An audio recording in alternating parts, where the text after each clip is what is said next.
Thank you. Oh, I don't need this. I took the microphone and I don't need it because I'm wearing one. I like redundant systems. Hi. My name is Adam Savage, and primarily I'm a maker. This is some footage of me making just yesterday, or 2 days ago, in the shop, working on Mythbusters, working on a machine of, well, it's just going to be really, really cool whether or not it works. I have no idea whether it will work, but I don't get to spend a lot of time in the machine shop, and my cameraman's been using this really, really cool, effectively, it's a kitchen timer with a 5D sitting on it, and it allows it to do panning shots while he's doing time-lapse shots. So I have a shop of my own in San Francisco. I call it my cave, and it's a pretty complete shop. It's full of all sorts of stuff that I love, all sorts of stuff that I've made, and tools that I've collected over the years that allow me to work really, really fast. I don't get a lot of time in that shop, so I want to utilize it as well as I can. What I do in that shop, I copy. I made a lot of sculptures back in my early 20s, back when I first moved to San Francisco. And somehow, at a certain point, when I switched over into working for special effects on film and television, somewhere in there I fell in love with an original motivator of making things, which was making props and things from movies that I've always wanted. I've talked about it extensively online and in talks. This is probably one of my prized possessions, my R2. I built him from scratch over six and a half years. Wow, you can barely see that. I'm sorry. It looks great. A friend of mine said, "You're building an R2? You're building a happiness machine." What do you, like, how could you be sad if R2 is in your house? You've seen the board Identity. I'm sure you're familiar with it. I never know what's going to catch my attention. I never know what's going to pique my interest. But in the board Identity, Jason Bourne finds a thing in his leg that turns out to be a Swiss bank account number, and he goes to this Swiss bank in Zurich and finds a safety deposit box full of money and passports, and he dumps it all into this burn bag, this red bag. A few years ago, I actually bought that bag. Yeah, that's mine. This is the one that he carries throughout the embassy sequence. They built 3 or 5 or something like that for the movie, and I own one. It's also the wastebasket from the Zurich bank. And I love this thing. I was very excited when I found the guy who owned it and he was willing to sell it to me. But of course, in the movie, it's full of all these things like guns and passports and money and little objects in this hidden tray in the bank box, and I wanted all of that in there as well. So, because it's not complete unless I have all of this. So I frequent this forum online called the Replica Prop forum, which is a very, very large community. I think 18,000 members at this point. And it's a community of people just like me. They want something, they want it to be exact. So I started posting up all these pictures and screenshots from the Bourne Identity, looking for these things. Okay, let's start identifying what the money is. What is this little object? What is that little object? And slowly, over a period of about 8 weeks, we replicated. I started doing the faxes from Interpol. I found this weird old keychain. The contact lens case, I couldn't find one, so I photoshopped this myself. Medical pass, a French license, a phone card in which I was actually able to find, through somebody at the Replica Prop forum, the original photo of the cathedral at Chartres and actually plug it into a fake phone card background that I made and laminate it so I could fill this thing. These are all my replicas that go into the bag, the money, the passports, the black cards, and everything. Now, a few weeks ago, Norman Chan, one of the editors of Tested.com, and I, we discussed it in my cave, and it hit YouTube, I think, 10 days ago, and in the last 10 days, we've got over 1.1 million hits, talking about this level of precise obsession. Why, I have no idea. Not exactly true. I have a little bit of an idea, and I'm going to try and frame that idea that I have in a wider context, because I think it's kind of important. If you like my hat, it's this hat. I want to tell you about this hat. This is an exact replica of the hat from Raiders of the Lost Ark, one of the best movies ever made. You know, there's everybody who has ever talked about film has to admit that there's at least 30 films in your top 10. And there's 30 films in your top 10 because there's all these different categories. There's no such thing as just a film that's just good. There's films that are important to you, but maybe you can't watch them anymore because they were part of your development. I saw Brazil like 100 times when I was 20, and I can't watch it again. But it totally informed who I am. And then there's movies that are like you can watch from start to finish no matter when they're on, like The Departed. But I can't defend that as one of the best movies ever made. And then there's Raiders, which is just perfect all around and super fun to sit through. And, well, I'll talk about it a little later, but I always wanted a hat from Raiders and eventually found that these guys make it. These guys, this is Mark Kidder and Steve Gelb. Pretty sure that's the right pronunciation of his name. These guys wanted a perfect Raiders hat as well. And they looked at the original footage of Raiders. And they noticed that the hat in Raiders of the Lost Ark is actually different than the hats in the rest of the movies. And when they studied it, they noticed that one of the key differences is that the brim of your standard fedora is wider than the one that Harrison Ford wears. And it's very noticeable in the film as opposed to the other two films. I represent there's only 2 Raiders films. Just like there's only 2 Star Wars movies. Deborah Nadoolman is John Landis's wife. She designed the original costumes for Blues Brothers and for Thriller, and she did the initial sketch for Indy's main outfit for Raiders of the Lost Ark, establishing, I mean, if you can think of somebody who's had a greater hand in 3 more iconic costumes. And Deborah admitted that, yes, she actually cut the brim of the hat differently in order to give it a different tilt. Make it feel more like a vision of what George Lucas and Steven Spielberg had grown up with, rather than the actuality of the thing. And when they cast around the world for someone that could modify a hat like this for them, they couldn't find anyone to do it. So these 2 guys actually took all the measurements they could from looking at screen reference, and they formed a company. They formed a company called the Adventure Built Hat Company that makes perfect replicas of the Raiders of the Lost Ark hat. They make about 50 hats a year. They're over $600 per hat. It is, without a doubt, the best hat I've ever owned. This hat has sat in the back of my car under blankets, under hot sun for days, and it pops right back, and you'd never even know. In fact, the more beat up it gets, the better it looks. And, you know, it's a magnificent hat. But the story actually gets better because when they did a call RFP around the world for the 4th Raiders film, these guys actually got the contract. Yeah.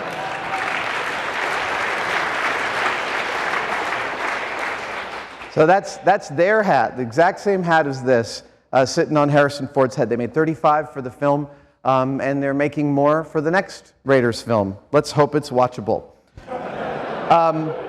They went all the way from fanboy to craftsman to authority, based nothing more than on their original desire.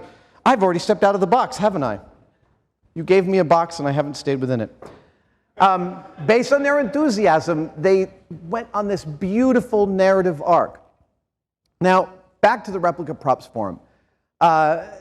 People post things for sale on this. You can buy movie props, but there are also a bunch of categories: paper props, costumes, film props, studio scale models of ships, spaceships, environments, and things like that. And one of the, probably the most popular item on the Replica Prop forum right now is making Iron Man armor. So I should go back just a little bit. I was having a conversation with a really brilliant group of makers about 6 months ago. And we were talking about ways in which they'd asked me to come to this meeting to talk about ways in which we could get kids interested in making. And I was bringing up the Replica Prop Forum as an example of the lengths that people will go to make things that they want. And it's a length that I totally understand because these are completely my people. So I want to show you, this is a guy, there's a guy on the Replica Prop Forum. This is just as Iron Man came out, so a few years ago, and he wanted an Iron Man helmet. Now, there is a process called Pepakura, I'm sure most of you are familiar with, where a 3D model can be turned into a paper model, which can be built, and then people on the Replica Prop forum take those paper models. Well, check this out. He takes a paper model of an Iron Man helmet, begins to make sure that the planes are all good, then he covers it with Bondo, gets it smooth, keeps on covering it with Bondo, smooths it, primes it, paints it, cuts out the ears, makes a little part. None of this is by anything but hand with like thumbnail files in his house. And eventually makes himself a beautiful fiberglass Iron Man helmet.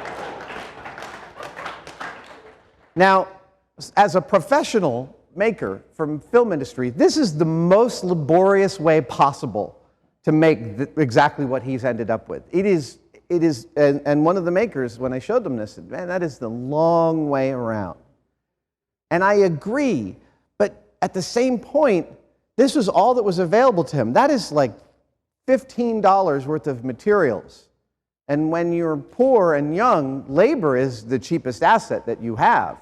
And I appreciate that. And when I'm thinking about getting people interested in making, I'm thinking about that labor that I expended doing all those weird things when I was a kid. And one of the guys in this group said, you know, I appreciate what it's an example of, but wouldn't it be great if we could get them interested in building their own things rather than on the things that pop culture feeds them? And this hit me to the core, because I both am a deep adept of pop culture, and also am weirdly and, you know, sort of understandably embarrassed by my strange hobby of making costumes and commissioning things and building things that I want for no other reason than I want to connect with an object. So my question is that pop culture, I don't think that it actually matters. I submit that it doesn't matter why you make things. I had to realize that the impetus of the first project that I ever made by myself was to make a James Bond suitcase. I wanted one of those. I grew up on Mission Impossible and James Bond, so I went out to my dad's studio and found this old suitcase, and I put a piece of cardboard in it, and I put lights in it with switches. You know, every Mission Impossible box had a switch that you click to blow shit up. And I wanted one, so it literally had blow that up, and I pretended I had this thing. And that first making project, and then R2-D2, that's a direct line between those things. And that line that made me want to make those is the engine of everything that I currently have in my life today. And I have to pay an obeisance and an appreciative, I have to appreciate that impetus. Bacteria. So I think about this a lot. Bacteria outnumber the cells in our body 10 to 1. Humans think of ourselves as the most successful colonizer on the planet. I would also submit that we could consider ourselves the colonized. Here's another way to look at humans. There's a guy in Africa who wanted to see the structure of an anthill. So he found an anthill and he pumped what ended up being tons and tons of concrete into this anthill in order to understand its structure. And then he slowly began excavating this anthill, and it turned out to be far larger. Look at those things that are white are people than anybody imagined. And when you actually, I'm so sorry you can't quite see this. When you actually look at this, what you realize is that these ants are building this massively complicated structure with incredible precision. And there is air conditioning, there are ducts for noxious gases, there are trash dumps, there are baby raising portals. I mean, this is a city in every sense of the word. And when we start to look at, here's a small version of an anthill, and you see it's, you know, over 2 meters tall. When you start to look at the infrastructure of a modern city, it doesn't make us feel so different. It doesn't seem so far-fetched to consider ourselves both singular organisms, but organisms that are part of a larger organism. Maybe this is a way to think about culture. When I was in my 20s, like I said, I did a lot of sculpture. This is an example of one of my favorite pieces. I discovered casting plaster bandages and dental alginate. And I did all these castings of my body, and I found all these old pianos, and I built a bunch of pieces. And I had a girlfriend at the time who submitted to me that she thought my sculpture was actually fairly violent. There were sculptures of guns, sculptures of bodies in pieces, and things like that. And I thought about what she said, and I realized that, good-humoredly, I said, that presupposes that I actually have a choice in the matter. I'm just making the thing that's occurring to me at the time. I've got these materials in front of me, and I'm seeing what they do, and I'm playing around. I don't think necessarily that I have a choice. And she argued, she was a philosophy major, I was certainly not, that she was arguing that that was an easy way out, potentially. But at the same time, take a look at the history of portraiture. If you look at the history of the portrait, they're all attempting the same thing, the depiction of a human face. But there are so many different ways to do this. And these artists that are painting these portraits, they are solving a problem in and of themselves. But we, in retrospect, can look back at the movements created by different people's attempts to solve the same problem and understand that these artists are also conversing with their culture at the same time. They're talking to each other through the medium that they're using. Look at the history of the landscape, from Canaletto to Matisse to Richter to Rothko. I think of Rothko as a landscape artist. So the question is, what is culture? And, well, again, this is an open question. In the turn of the century, a whole bunch of things happened all at one time. The American frontier was declared fully explored somewhere around 1908. My grandmother was 8 years old. Albert Einstein comes up with the theory of special relativity. The telegraph allows instant communication all over the world, and trains become so fast and so reliable that it is the trains that actually require world time to be established, so that we know that when we leave London at a certain time, we're going to arrive in Paris at a time that we can predict. Until around the turn of the century, Paris was like 2 hours and 10 minutes behind London. No one could figure out where anything was. India had something like 300 different time zones. Now, the world is getting smaller, and all of these technologies are making it smaller, and it's no wonder to me that an art movement like Cubism comes out of that type of culture. Everybody is looking at the same things. We are starting to look at film, fracturing moments and changing our perception of time and changing our perception of the portrait. And Cubism is a perfect example, Boccioni, of the artists actually conversing with their culture. I think that culture is a conversation. Now, I look at Star Wars as a fantastic modern conversation with culture. I think of it as one of the first movies that is about movies. I know Singing in the Rain is about movies, but Star Wars is unabashedly, and Raiders of the Lost Ark, unabashedly movies about the love of movies, movies about the history of movies and about what they did for the artists that made them.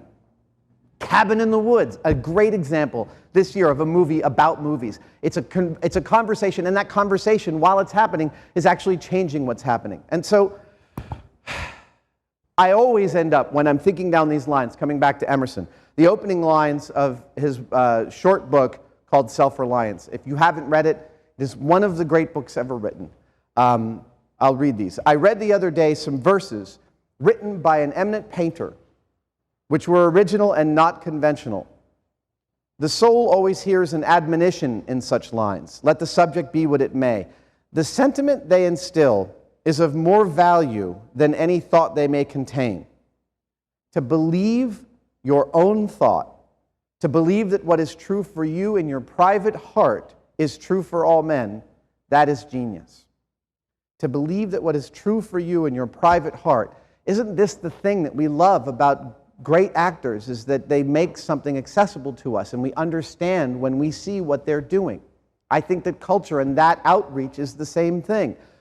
Jung would have called it the collective unconscious. So when I say that I copy, and that's one of the ways in which I meditate when I'm not doing all the other things that I do, I don't think that I'm actually copying. I think that I converse. And I converse because I have no other choice. That's what I do as a member of my culture. Thank you.